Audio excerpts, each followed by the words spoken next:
Hello and welcome to White Glove Reviews. In this video, what I wanted to do is I wanted to go through and share with you my process for renting a Max Silver League Earth deck. And it seems like, well, part of the reason I did it is because it seems like my daily quest is for Earth, and so, kind of the stars aligned, need to be done. Now, there is an issue that might either foil this plan or at least distort the results. And that's this part right here, where there's 1 day, 18 hours till the end of the league. Now, if you've survived any end of leagues when you're trying to rent, you probably realize, just like me, that prices skyrocket that last day. And so I don't know how the prices are going to look right now, but my plan is to try and rent an Earth deck. And I think what I'm going to do is I'm going to try Milocron. I know that the standard is Llamacron, but, well, I want to show you something about the Cron side of things. Like, let's take a look at what Cron is renting for right now. So for our max silver, we would need a level 2 Cron. So here it's renting for 32 collection power to 1 DEC, or basically like $1.08 or 93 DEC. And that is the best one, which is probably already rented. Now we can go for a gold one, but wow. The gold one is 65 to 1. The best gold one is 65 to 1. But that's also like $8, $8.70. So that's a little bit out of our price range. I think what I'm going to have to do is I'm going to rent this particular silver team without a Cron and sort of see how it goes. Now what I'm going to do is I'm going to pause the video and I'm going to do my renting, and we'll talk about the team I rented after I finish, the actual rental process. Okay, I have officially finished my renting for now, I think. So the first big observation I can tell you is I might be doing it at that bad time. It hasn't gotten ridiculous yet, but I noticed that practically everything that was a better rental rate than 65 to 1 was taken. So one thing that I did do for this is I actually decided to suck it up and rent a level 2 Cron. And it wasn't as horrible as I was expecting, but it was still pretty bad. And I'll go over into the actual game and show you the cards that I rented. But here's the stats on them. They're all the active cards from basically here on up. Well, actually here on up, because there's a Mylar down there. Like, these are my active cards that I rented. Now, I did something a little interesting. Well, I couldn't find a chicken to rent that was reasonable. Every time I tried it, they were all already rented. So I did rent a Sandworm, and I rented a level 4 Elven Mystic. And the reason I did this was, one, it was actually a decent deal, a decent ratio. And the other thing is that level 4 Elven Mystics pick up Silence. And I want to have plenty of hate for the Alric water magic meta. Now, I also did another thing. I rented a Torhelio, an Axemaster, and a Wavesmith all at level 1. And I rented a Crystal Smith, a Lunarchy Mistress, and a Temple Priest. And I thought I'd rented a Jin Renova, but apparently that didn't go through. So I'm going to rent one of those real quick. What I did, and the reason I rented these, was I wanted to have some options for the splinters that weren't Earth. And as you can see, it cost me like maybe, 35 DEC to get this, like. And so I figure at 35 DEC, if this wins me more than 2 games I would have lost, it pays for itself. And either way, it lets me feel a little bit better about, getting beaten on and the splinters that I don't have. So let me show you, I'll show you in-game the cards that I rented. So rented to me. And let's turn on gold. So this is my water. This is my water plan. And down here, this is my life plan. And then these two are, well, this one is just going to be for filler. and this one is more hate for the water magic meta. Now, otherwise, I have a lot of stuff that hates on the meta. Like I got a Mushroom Seer for silence. I got Void here and there. Another thing that I'm kind of interested to try is I'm interested to see what happens when there's like a ton of healing. Because what I have is I have a tank heal, I have a tank heal, I have a tank heal, and I have a tank that heals. So I'm curious. I'm actually curious if there's going to be a battle where Kron can just, with his team of backup healers, if he can just out heal any damage. So anyway, so this was enough. This is enough collection power to rent me into Silver 2. So I'm looking at 5,200 collection power. Now, it cost about 95. It cost about 950 DEC to rent this. So yeah, the ratio was not super ideal. It's like, what is that? Worse than 50 to 1, I think. Maybe 40 to 1. I don't want to break out a calculator and do the math at the moment. But what I'm going to do is I'm going to work my way through and see if the army, the team that I rented, can make up the gap. Now, also, since I'm going to be in Silver 2, I'll be getting 4 chests. I'll be getting 3 daily chests. So I'll get 3 daily chests from daily quest chests from this, and I should get 3 more from the second quest. So you figure I'm getting 6 chests in addition to the other stuff. So, well, I'll pick up after I've had a chance to play for a while and give you an update, and then we'll sort of do a wrap up, and I'll show you any exciting and interesting battles that I had, and then we'll see if this experiment actually pays off.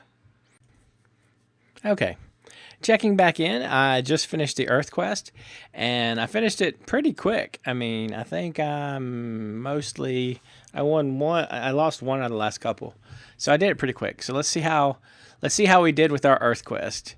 See how badly the EV on these chests punishes us this time. Now, after this, I want to show you an interesting battle I did just a second ago, and then I'll pick up further along toward the end. So nothing. About what I expected. All right, so this battle I want to show you, it's kind of a weird one.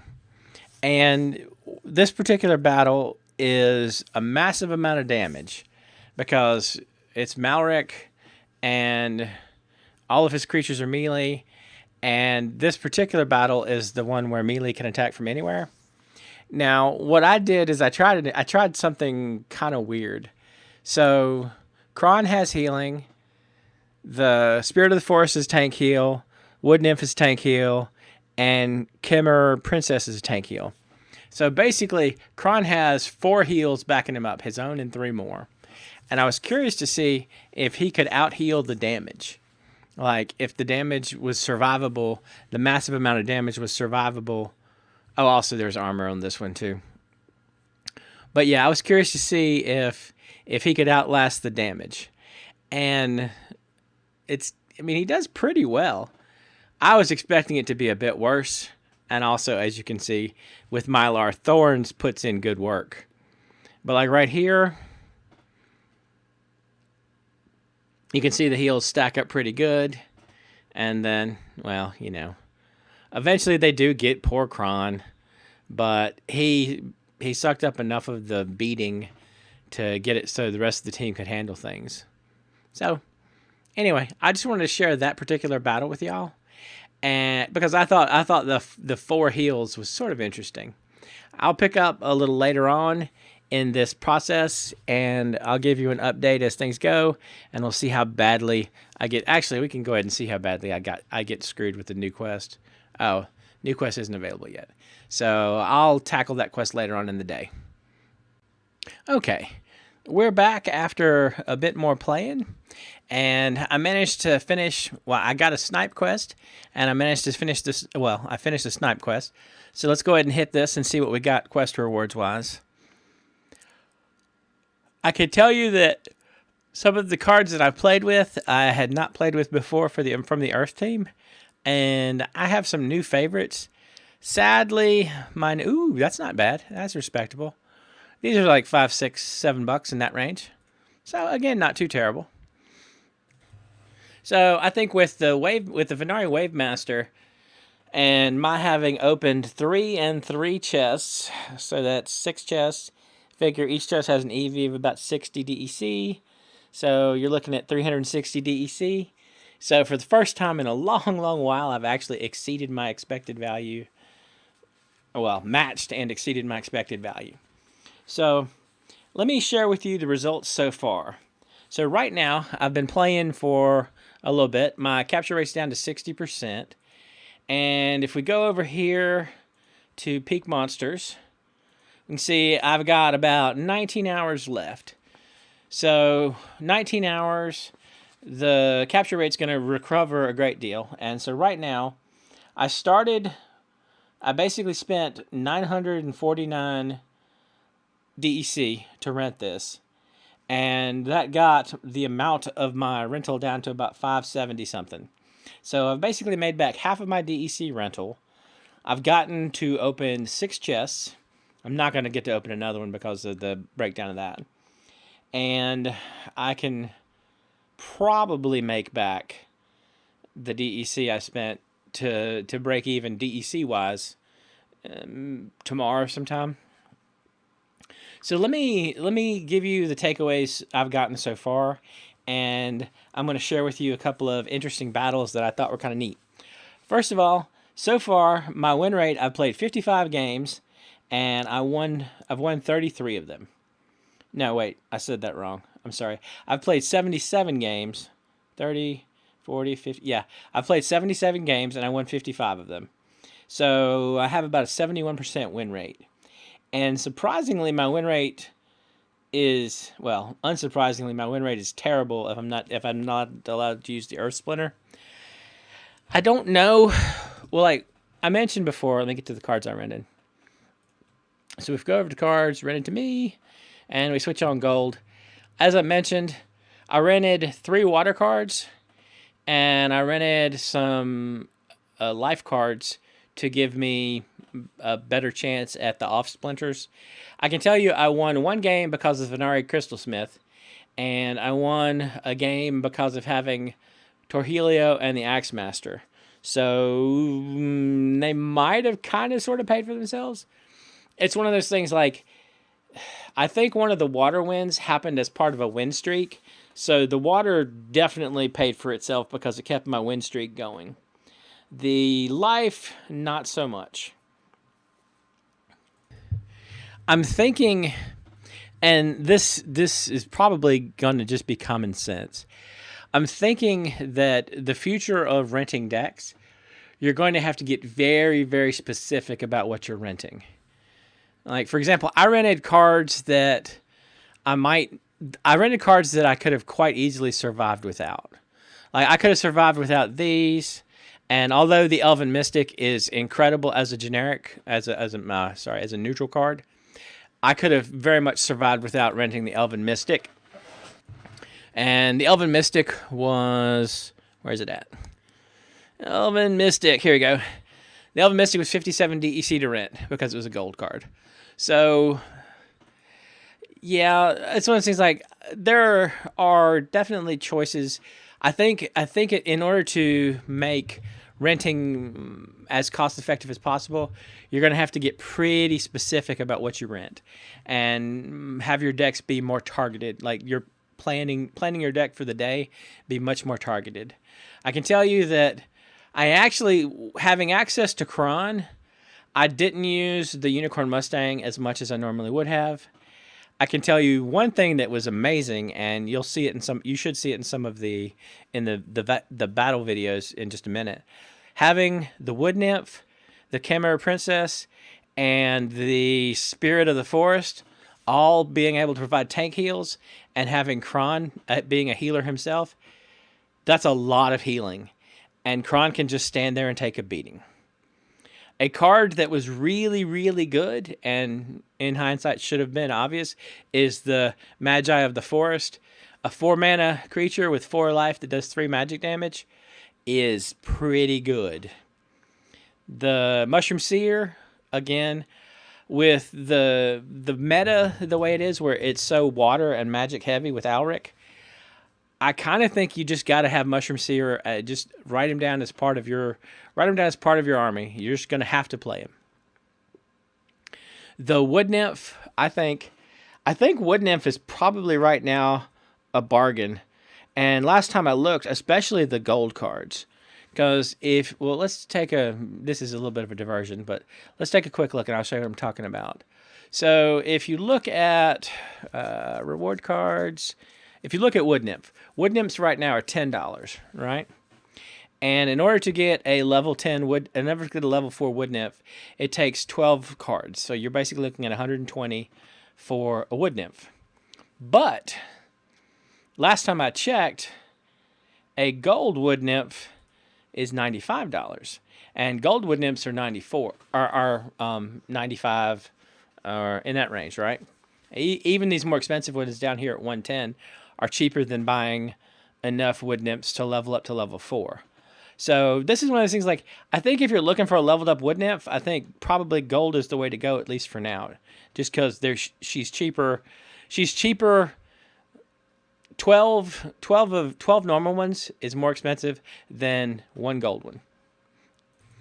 I don't think I'd get super attached to Wood Nymphs, though, because she's not going to be playable in the new modern format. So, they'll probably be...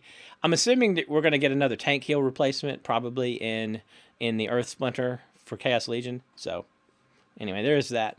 So, back to the cards that I rented. Rented to me and gold. I think the Spirit of the Forest is incredible. I had never played Spirit of the Forest because she was a legendary from... That one looks like it's from Alpha. Anyway, I just hadn't played her, and wow, is she good. The level 2 version that has tank heal is incredible. She's so good, I looked to see about whatever's involved in buying her, and I'm probably going to be renting her for the foreseeable future. So, yeah, she's expensive. But, again, really good. Same with Kron, unfortunately. One thing I did do, I got irritated about 5 battles in and went and rented a Furious Chicken. So, add 4 DEC to my total rental costs before.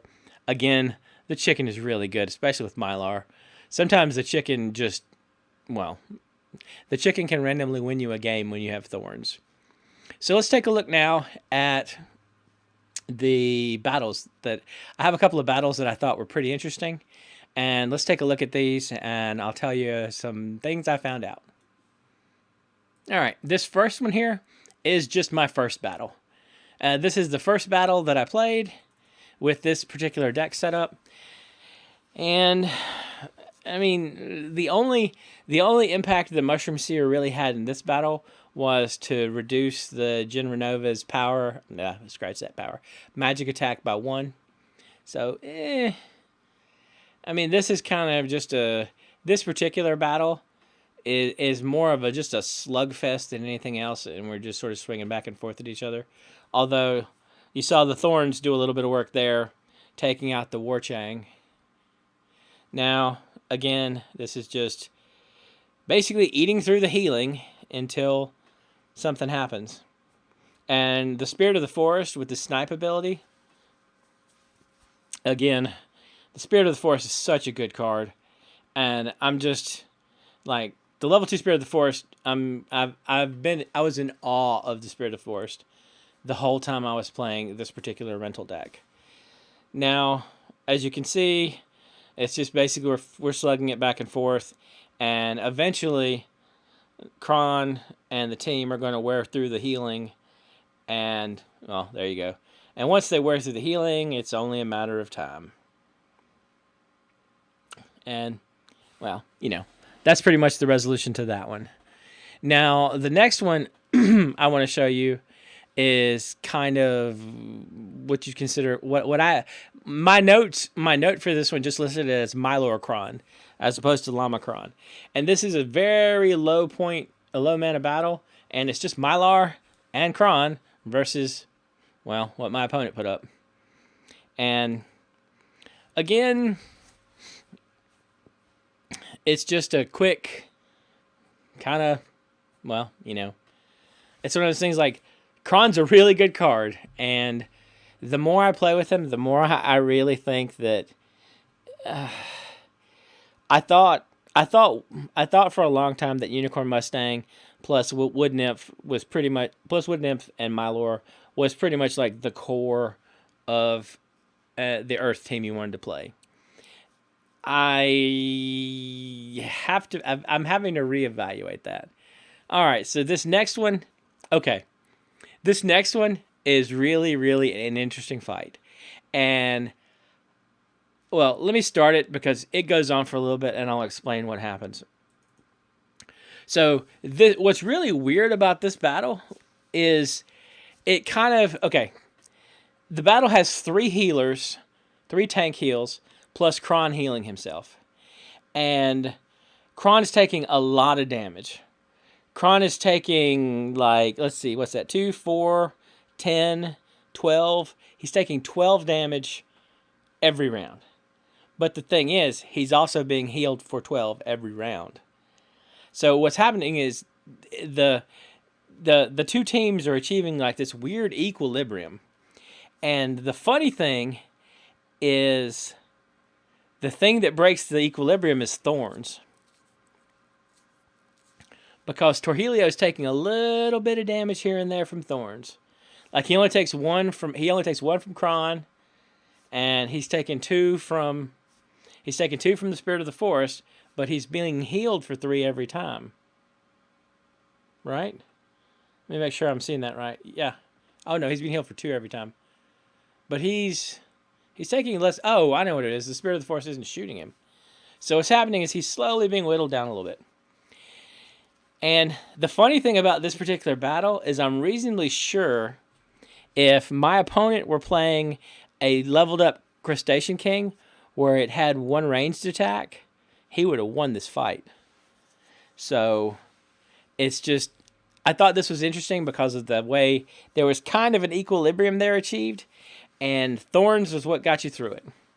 So again, Milor proving why he's a top tier summoner. Okay, the next one I want to share with you is one that I just watched. Oh, what happened with that? All right. Oh, this was a Milor mirror match, and kind of a mirror match. And the thing about this one is this is one of those battles where it got to the point where I was like, oh, I've lost this, and I clicked skip to results, and it was one of those ones where once I skipped to the results, I saw that I won, and I was surprised I won this one. And you'll see what happens. Like, Kron gets killed really early. And then the other stuff, like, they're kind of just chewing through all of my guys. And, like, the failed summoner doesn't really make it that long. I mean, the failed summoner does eliminate, well, actually, I think the Spirit of the Forest got the Wood Nymph. But the failed summoner kind of tenderized the Wood Nymph a bit. But, again, you see, the failed summoner goes down. And I was completely figuring this one was lost. But what happens is, right here, you're seeing that 6 speed versus 1 and 2 speed. And the tank heal, the Spirit of the Forest being able to tank heal itself, it keeps getting missed. And the few times that the Earth Elemental, I keep wanting to call it Wood Elemental, the Earth Elemental and the Venari Seedsmith, the times they're able to hit, they aren't able to hit enough, and it ends up being solved by fatigue, which is really funny. I mean, I was legitimately expecting to lose this battle, and so anyway, that one surprised me, and I just wasn't expecting it. All right, this one was one of those. I found it kind of interesting, and I have it listed as Milocron versus Llamacron. And, well, you can kind of see how things work out. One thing I've noticed, and I noticed this playing Kron with Milor, and I noticed it when I made the video a little while back, trying to figure out if Llamacron was worth it. Llamacron is phenomenal in low mana games. Like if you're sitting at 17 mana, where you can pay for the Llama and you can pay for Kron, and that's it, I'm reasonably sure you win every game. There's because Kron starts out with 5 damage and like 18 something health. I mean, he takes so much punishment and he heals so much. He's healing like I think 6 a turn when he's doing the last stand thing. So I mean, there aren't that many 17-point teams that do 6 damage consistently and can survive being hit for 5 magic. Oh, by the way, one of the things about this one is the extra healing, I think, helped. Also, him shooting at the Unicorn Mustang didn't do a lot. I mean, it generally helped the case as well. All right. Now, this next one, this next one illustrates the power of affliction. And the Grim Reaper has affliction, right? So what happens is when you get hit with affliction, you can't heal anymore. And, well, you can see how this works out for Kron when he can no longer heal. Because it pretty much, affliction takes out the whole team. Because the two tank healers, you know, they don't really, I mean, it's just like, you know, what are they going to do? Now, unfortunately for my example, well, I did still manage to win, or I guess fortunately for my example, I still managed to win. But affliction pretty much took out Kron with no problem. Okay, one last one, and then that'll be it. This is Llamacron versus Milocron. And I do not actually remember how this one turned out. I have it in my notes as Milor versus Llamacron. And, well, we'll see. We'll both see. I don't remember this specific battle.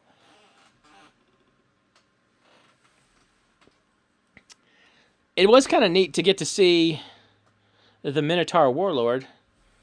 He's one of those ones that I haven't run. Well, I haven't really seen him that much. So let's see how this goes. Actually, I think I did win this one. I think that having my entire team being able to beat up on the last stand Kron was enough to finally get through his healing. But I mean, like, watch, like he heals for 6 every time, and it is so tough to get through. I mean, that was literally like a whole team beating on Kron for 2 rounds to get rid of him. So, yeah, maybe 3 rounds. Anyway, that pretty much wraps up my battle examples. So, to summarize everything, I think it's still reasonable to at least reach a break-even point, or, in this case, I would say a break-even point plus you get your daily quest chests for renting a maxed-out Silver League deck. I noticed that as my rating got higher, my wins got less common. Because, like, right now, I'm sitting at 2110 rating-wise, and that puts me up into Gold 3 territory, I believe. Probably close to Gold 2. So, I'm noticing, one thing I am noticing is as my rating gets higher and higher, I'm noticing more and more decks that I would consider higher money decks. So, I think that when you're factoring in your rental strategy, I think you got to consider what your rating starts at and what your rating is going to end at. And the other thing, though, is the payouts get better as your rating goes up. So, conceivably, I would think my DEC would improve if I rented into gold. But the question is it you know, do the numbers balance out to rent into gold? I do not know. It's gotten expensive to rent into silver. So, anyway, I hope this helps some. And if you have any questions or suggestions, please let me know down in the comments. And if you've enjoyed this video, please like and subscribe. And I hope y'all have an excellent day.